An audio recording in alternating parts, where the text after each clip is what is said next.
The house was quiet, save for the occasional creak of the floorboards under Emma's restless feet. She paced the living room, her eyes darting to the shattered remains of her crystal flamingo on the tile floor. The once prized gift from David Preston, her boss, now lay in irreparable pieces. She knelt, clutching the largest shard, her mind racing. Jack, her husband of 21 years, sat in his favorite armchair, a book in hand, seemingly oblivious to the chaos around him. The tension between them had been building for months, a slow-burning fuse that neither had the courage to extinguish. Maybe you could take your nose out of that damn book and help around the house. Emma's voice cut through the silence like a knife. At least take out the trash. Sometimes it seems like you love books more than your wife. Jack sighed, marking his page and setting the book down. Damn, woman. You're in rare form for a Saturday afternoon. I can usually get through a couple of chapters before you start screaming. He stood, his eyes lingering on the novel that had consumed him for days. Good reading, he thought. We must continue. But as he entered the kitchen, the sound of breaking glass and Emma's piercing scream shattered his calm. Oh God, no, she wailed. Jack winced, knowing better than to ask what had happened. Instead, he forced concern into his voice. What's wrong, honey? My crystal flamingo. It slipped off the table and broke. She held up the largest piece, her voice trembling. David gave this to me at the company banquet. He remembered how much I loved flamingos.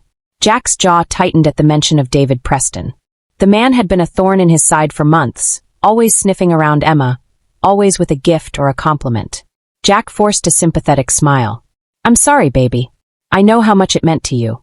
But inside, he seethed. Of course, David remembered.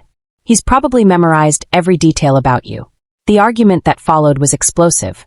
Accusations flew, old wounds were reopened, and for the first time in their marriage, Jack didn't hold back.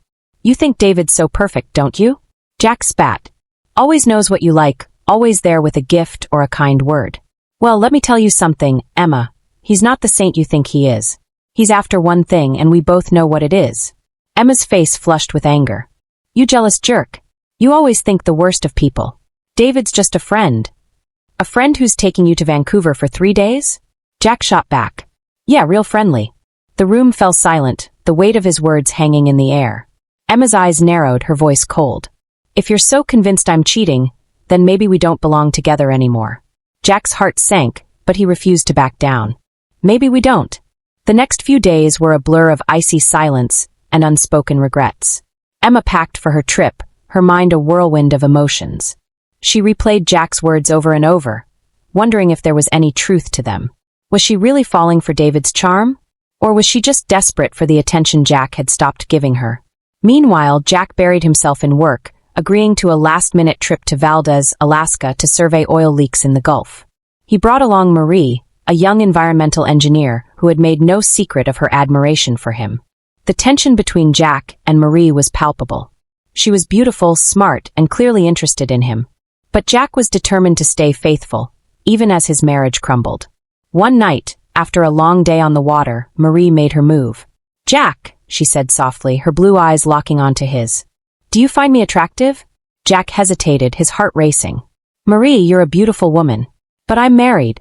She stepped closer, her voice barely a whisper. I know things haven't been great between you and Emma. I just want you to know. I'm here for you. Anytime. Any way you want.